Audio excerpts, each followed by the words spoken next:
안녕하십니까.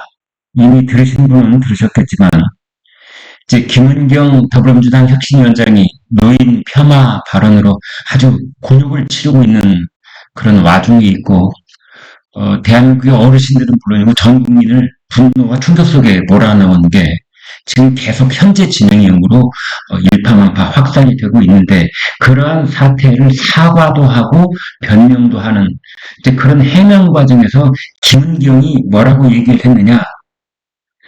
남편 사별 후 18년간 시부모님을 모셨고 작년 선산에 묻어들었다.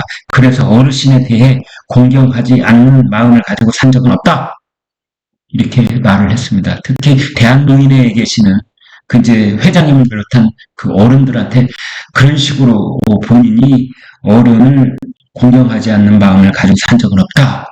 이렇게 얘기했는데, 이 말을 들은 김은경 혁신위원장이 신의 되는 사람이 새빨간 거짓말이라고 글을 썼습니다. 이제 그 신의 되는 분은 현재 미국에 살고 있다고 그래요. 미국으로 이민 간 지 20년이 넘는다고 하고, 남편이 거기서 사업을 하고 있고, 아이가 셋이라고 하는, 이제 그러면서 본인은 지금 작가로 활동을 하고 있고, 미주 한국일보의 칼럼니스트다. 이렇게 본인을 소개하고 있습니다. 그리고 꽤 긴 글을 이제 우리나라 카카오에서 이제 이 제공하고 있는 그 자사 블로그 서비스가 있습니다. 그 서비스 이름이 브런치 스토리라는 것인데요. 여기에 그 글을 게재를 했습니다. 뭐라고 했느냐? 단적으로 김은경은 남편이 살아있을 때를 포함 단 한 차례도 시부모를 모시고 산 적이 없고, 공경심은커녕 18년 동안 김은경에게 온갖 악담과 협박을 받으셨고, 돌아가시면서도 쉬 눈을 감지 못하셨습니다. 이렇게 말을 했습니다. 어마어마합니다. 사실은 이게 이제 어제부터 알려져서 여기저기서 계속 화제의 중심이 있었는데, 제가 유튜브 방송을 할까 말까 망설이다가 미루고 있었습니다. 왜냐하면은 가정 어떤 프라이버시가 있잖아요. 그리고 우리나라에서 전통적으로 사이가 좋지 않다는 신의와 옳게 사이에 그런 얘기이기 때문에 어느 한편의 말만 가지고 이야기를 한다는 게 조금 멋쩍어 보이기도 하고, 또 남의 가정사 그 내밀한 부분을 아라리콜콜이 얘기하는 것이 좀 적당치 않다, 이런 생각도 들었는데요. 이제 본인이 이렇게 어떻게 보면 공개적인 그 사이트라고 할 수 있는 카카오의 브런치 스토리라는 그 공개 블로그에다가 이 글을 올렸고, 지금 이게 거의 모든 곳에 퍼져나가고 있고, 지금 메이저 언론사도 아마 오늘 저녁부터는 보도를 할 것으로 그렇게 보여지기 때문에 저도 지금 유튜브를 방송을 하고 있습니다. 이 신의 된다는 이 분 이름이 김진아입니다. 김진아. 본인 이름 사진 다 밝히고 있는데요. 먼저 자, 부모를 18년간 모셨다는 건 색깔건 거짓말이다. 이게 첫 번째. 제가 핵심만 집어서 말씀을 드리겠습니다. 두 번째, 이 김은경이라는 여자는 시댁하고의 관계 이전에 자기 친정 쪽에 자기 친정엄마를 일찍 여의었다. 그런데 그 친정엄마가 살아있을 때 형, 아우, 언니, 동생 하면서 각각이 지내던 어떤 여성이 있었는데, 그 여성을 자기 아버지에게 이제 소개를 해서 자기 집안에 새어머니로 들어오게 했다. 그래서 이 김은경의 친정 쪽 새어머니가 그 김은경의 친정아버지 병수발을 열심히 들었는데, 친정아버지가 돌아가시기 직전에 김은경과 두 남동생이 새어머니에게 상속 포기각서를 쓰게 했다. 그러니까 지금 이 김진아라고 하는 신우이는 자기 쪽 가족하고 관계된 일 이전에 이 김은경이라는 그 혁신위원장, 이 여성이 자기 쪽, 김은경 쪽 친정집에서는 무슨 짓을 했는가, 이것을 지금 폭로를 하고 있다. 왜? 어떻게 했느냐? 돈 한 푼 받지 못하고 쫓겨난 김은경의 새어머니가 오죽하면 저희 가족을 찾아오셔서 억울함을 호소하셔서 알게 됐다. 이런 말을 하고 있습니다.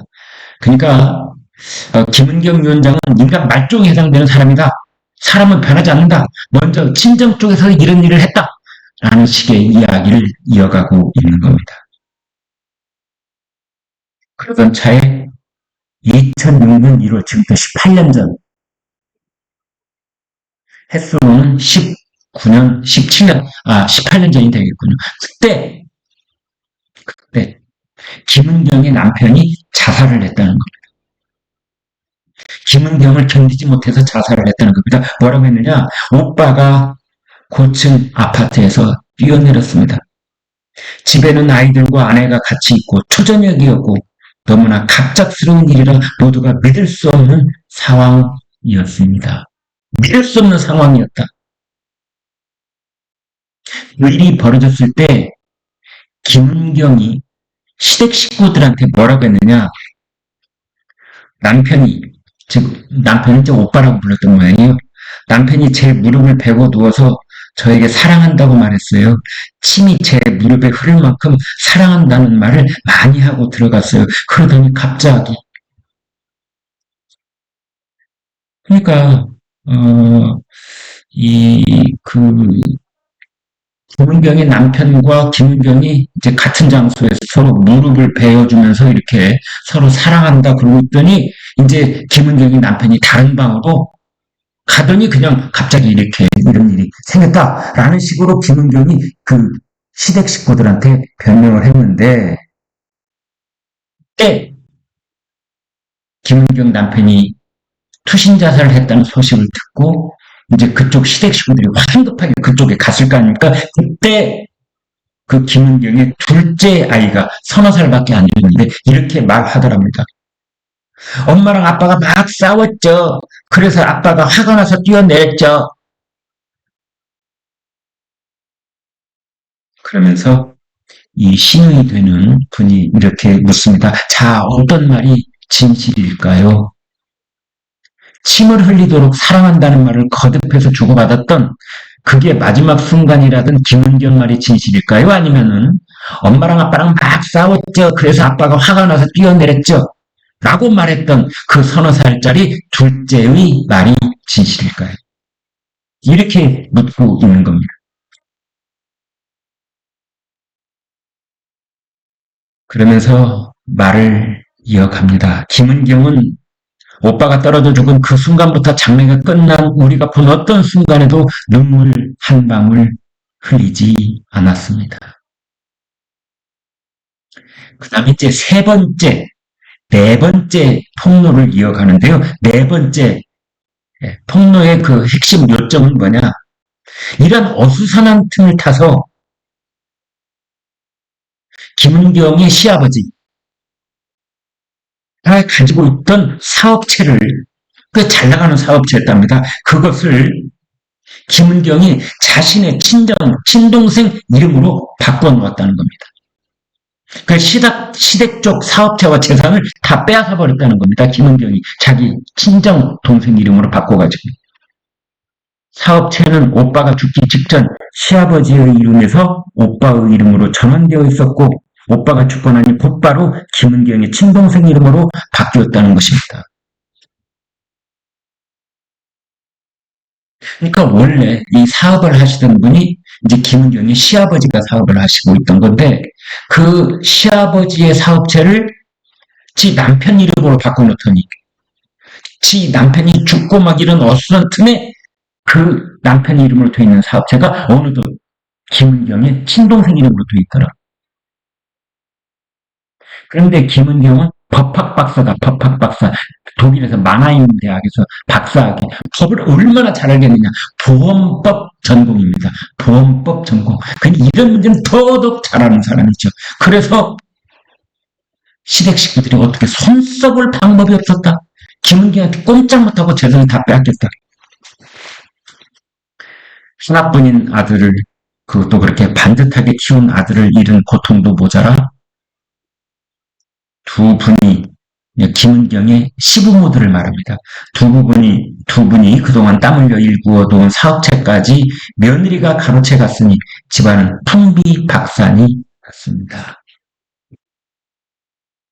그리고 이제 이 폭로의 글에 어쩌면 가장 핵심에 해당되는 부분, 다섯 번째로 이렇게 말합니다. 명절은커녕 자신의 남편 제사에도 한 번 참석하지 않은 사람이 남편 사별로 18년간 시부모님을 모셨다는 그런 새빨간 거짓으로 우리 가족 모두를 기만한 파렴치한 김은경이기에 피를 토하는 심정으로 이 글을 이어가고 있습니다. 김은경 민주당 혁신위원장의 미국에 살고 있는 시누이가 지금 폭로하고 있는 말 내용입니다. 여기서 깜짝 놀랄 만한 일이 또 하나 폭로가 됩니다. 그렇게 어렵게 18년을 사시다가 2년 전에 어머님을 먼저 보내시고 작년 겨울 끝내 자살한 아들이 너무 그리운 아버지는 자식과 똑같은 방법으로 생을 마감하셨습니다. 그러니까 이 신우이가 폭로한 글의 내용은 김은경이라는 악독한 여인 때문에 자신의 오빠이자 김은경의 남편도 아파트에서 투신 자살을 했고 그로부터 18년 뒤에 자신의 친정 아버지이자 김은경의 시아버지인 그 분도 똑같은 방법으로 아파트에서 뛰어내려서 생을 마감했다 이겁니다. 이거 무시무시한 얘기입니다, 여러분. 무시무시한 얘기입니다. 무시무시한 얘기입니다. 그런데 때 김은경이 돌연 시아버지의 장례식장에 나타났다는 겁니다. 그 잘난 금감원 부원장이라는 타이틀로 보내온 부의금을 챙겨가는 모습을 본 우리는 그만 망연자실할 수밖에 없었습니다. 뚝배기 한 번 안 비치던 김은경이 시아버지가 돌아가시자 그 장례식장이 나타났는데 그것은 금감원 부원장이라는 지위를 가지고 그때 쏟아져 들어온 부의금을 챙겨서 가더라. 망연자실했다. 이런 내용입니다. 이번 노인 폄하 사태를 보면서 역시 인간은 본성을 숨길 수 없는 일이다. 이런 말로 마감을 합니다. 여러분은 어떻게 들으셨습니까? 이 신우이라는 여성이 하는 말 100% 신뢰하십니까? 아니면 조금은 디스카운트를 해야 된다고 보십니까? 김은경은 어떤 반응을 보일까요? 지금 녹화를 하고 있는 이 시간까지는 아직 반응이 없습니다. 네, 구독 부탁드리겠습니다. 고맙습니다.